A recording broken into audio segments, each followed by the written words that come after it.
Welcome to another Beacon demonstration video. Today I'm going to be taking you through supplier delivery dockets and returns available through the back office.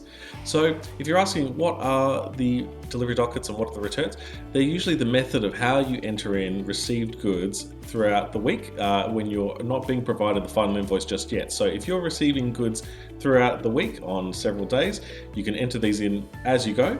And then at the end of the week, you can select them all and combine them to make the final invoice once you've received the paper invoice. And the same with returns. If you've got goods that you have to return because of damage or other reasons similar to that, you can also select them at the same time with the other delivery dockets and combine them together with the final invoice. So to do that, in the back office, we're going to go to data entry up the top here, supplier tax invoices and credits.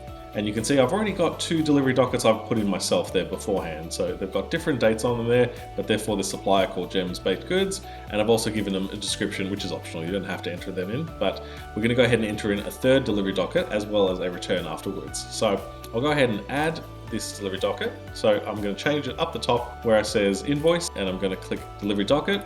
From there, I'm going to nominate that same supplier, so they have to be the same supplier. So I'm just going to nominate that again. I've got now my date for the transaction. And if you don't have an invoice number or a delivery docket number just yet, you can just use a date as a placeholder or any other piece of text there, but you just have to give it a unique delivery docket number. So in this case, I'm going to give it today's date. Now from there, it'll ask you for the invoice total. I don't have a total just yet because it is a delivery docket and sometimes they don't print that on there. So we'll combine the complete amount at the end of this delivery docket. Last thing, I'm just going to go ahead and give it a description. This is optional, you don't have to, but I just tend to put these in. Okay, perfect. Now I can go ahead and enter those items in. So I'm going to go down to add, and these items I'm going to add for this are the buttercup items. So if I look up that item, buttercup, okay, I've got three different varieties to pick from. So I'll start with the first one. This delivery docket paperwork I have says I've received in 2 of these items. So I'm going to go ahead and say 2. And if the cost price is different, you can put it in there. Otherwise, that's fine. Just leave that as is. The next item on my delivery docket, I've also got the whole meal. I'm also going to put in 2 of those I've received in on the 27th.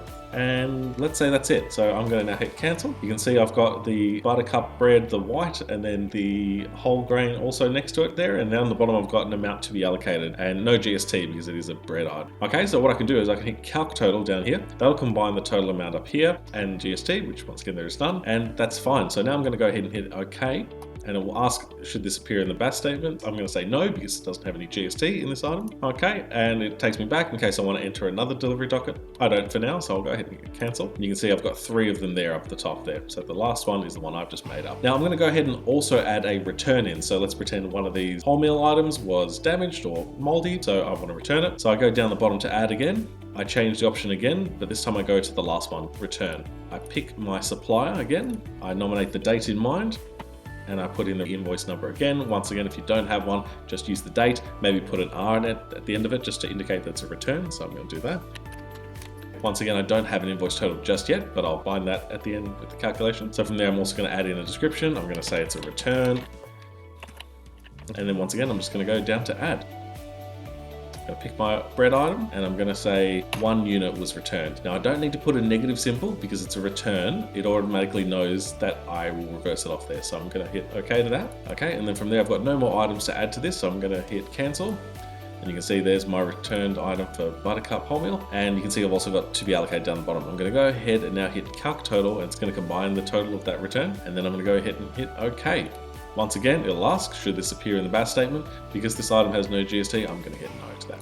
Okay, it'll take me back to the creditor entry screen. I don't want to enter it anymore, so I'm going to go ahead and hit cancel. Okay, so now you can see at the very bottom of the list there, we have the return, as well as these other delivery dockets we've had. Now, before I go ahead and complete this invoice, I want to show you what it looks like in your stock file at this point.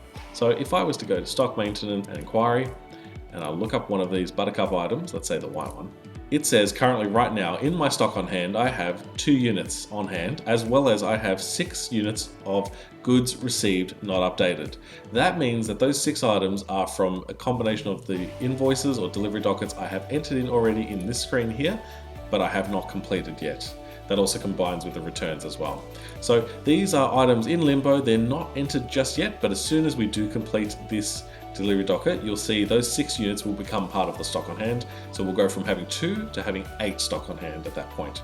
Okay, all right, let's go back to the supplier entry screen. So we're now going to combine them all together, and you'll see what happens when they're all selected. So what we do is we click on the first one that we want, and then we hold the control key on your keyboard down whilst you're clicking on each additional transaction. So we select the next one. I've got my control key held down, same thing again with the next one, and same with the next one.